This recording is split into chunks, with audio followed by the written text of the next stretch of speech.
Salut, j'espère que vous allez bien. Je vais faire un soin capillaire, donc je vais faire un soin à mes cheveux. Je vais parler aussi d'un sujet qui concerne la maternité parce qu'il y a quelques jours, on en a parlé avec des collègues et il y en a une qui n'était pas maman qui disait qu'on avait tendance à beaucoup idéaliser la maternité, la vie de maman après avoir eu un bébé, alors qu'elle a une copine à elle qui vit vraiment des moments très très difficiles où c'est très très dur. Je me suis dit que j'allais faire une vidéo pour parler un petit peu de la vie d'une maman après un accouchement, toutes ces choses qu'on ne dit pas forcément et qui, je pense, si on le disait, si on rendait ces choses banales, je pense qu'il y aura beaucoup de mamans qui se sentiront moins seules. C'est qu'en devenant maman qu'on découvre beaucoup de choses qu'on ignorait totalement. Je vais parler de toutes ces choses qu'on ne nous dit pas forcément. Pour ceux qui sont un petit peu sensibles, qui ne sont pas prêtes à entendre ce genre de choses, ne regardez pas la vidéo. Donc déjà, je vais utiliser deux masques. J'ai pris les masques que j'avais. Je vais faire un mélange. J'ai jamais fait ce mélange de ces deux masques, mais je me suis dit pourquoi pas. C'est un masque gainant à l'avocat et au beurre de karité.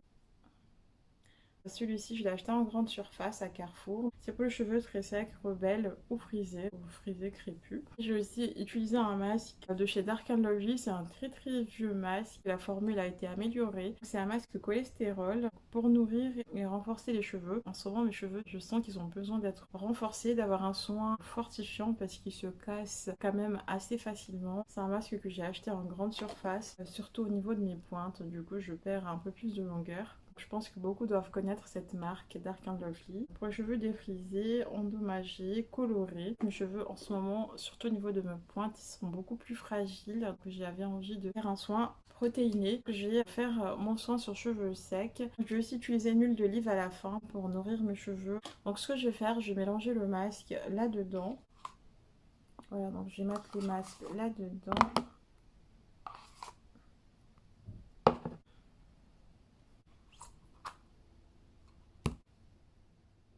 Je vais rajouter de l'eau, mon huile d'olive. On dirait du beurre de karité.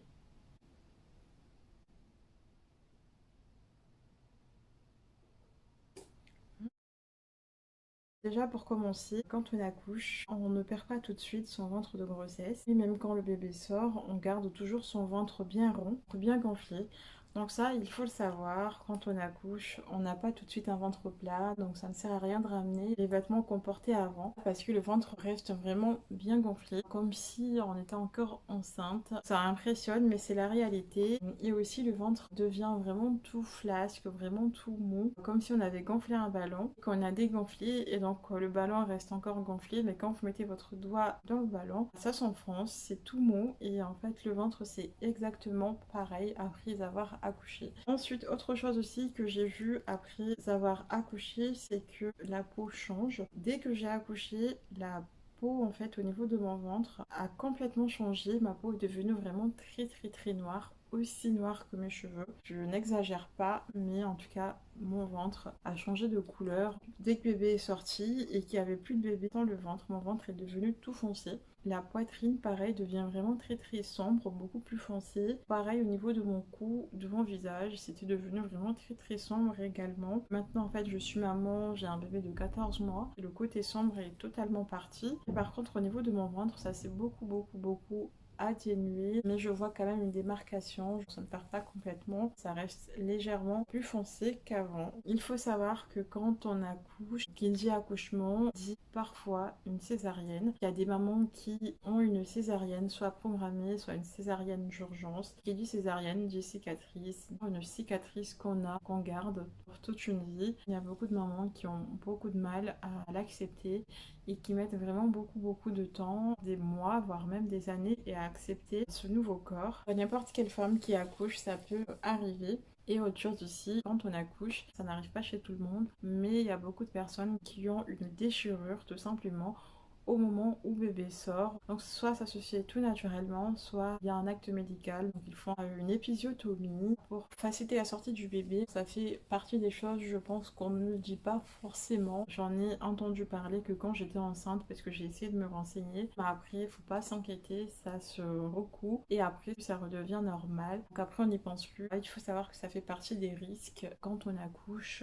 et quand on devient maman. Après un accouchement, il y a beaucoup de mamans qui ont en fait une hémorroïde.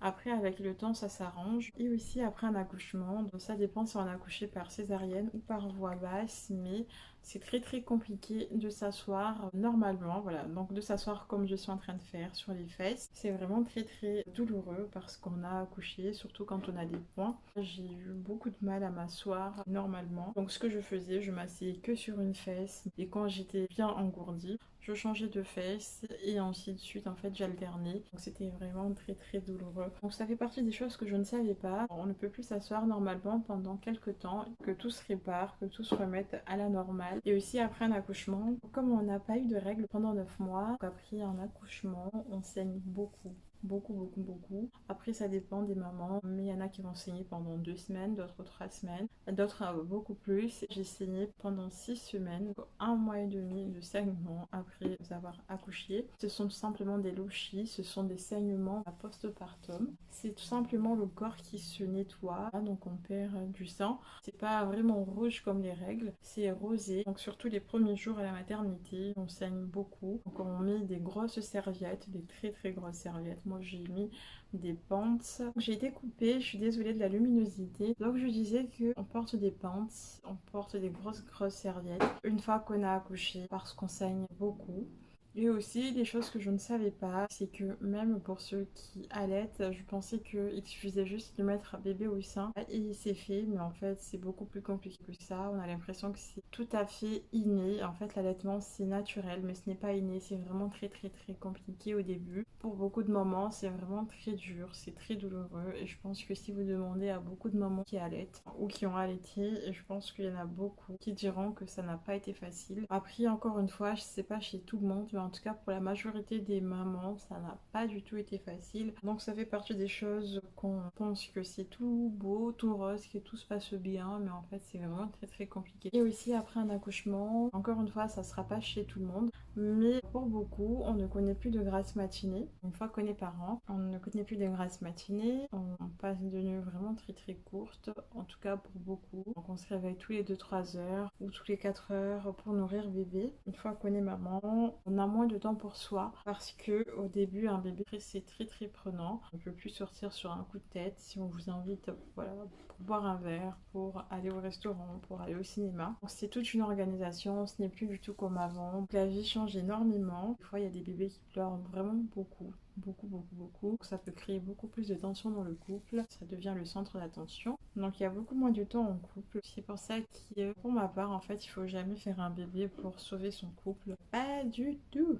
Pas du tout, pas du tout. Donc il faut jamais faire un bébé pour sauver son couple. Parce qu'un bébé ne sauvera jamais un couple. Bien au contraire, ça peut casser un couple parce qu'on est beaucoup fatigué, on cumule le manque de sommeil, la fatigue, les chutes d'hormones. Parce qu'un bébé, surtout au début, pleure tellement que si à la base on n'est pas un couple solide, ça risque de casser. Donc c'est pour ça que les filles, il ne faut jamais croire qu'un bébé peut faire retenir un homme. Bien au contraire, ça peut juste le faire fuir. C'est pas un bébé qui va faire retenir un homme en fait. Un bébé, ce n'est pas un jouet. Ça ne bouge pas, ça ne crie pas, on n'a pas besoin de lui changer une couche. Il y en a aussi, c'est un pourcentage, mais il y en a beaucoup qui perdent aussi leurs amis qui ne sont pas encore mamans parce qu'il y en a qui petit à petit ne vont plus donner de nouvelles parce que vous êtes maman. Et aussi, quand on vient d'accoucher, on peut aussi faire un baby blues ou une dépression postpartum pour vous dire que ce n'est pas forcément tout beau, tout rose, parce qu'il y en a beaucoup qui font une dépression, voilà, donc même si bébé est là, donc elles vont beaucoup pleurer, elles vont être tristes. Mon bébé vient de se réveiller, donc je pense que je vais m'arrêter là pour la vidéo.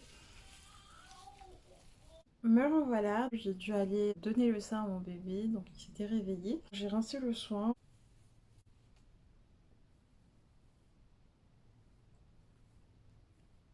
Voilà, mes cheveux, ils sont très doux, très très doux.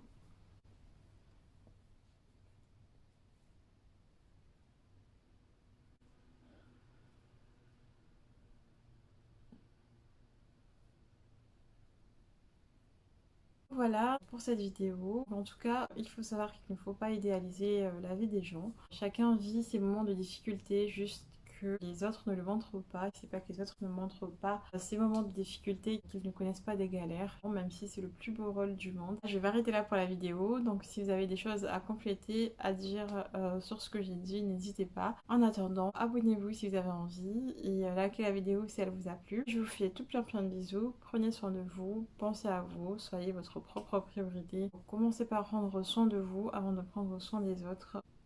Ciao!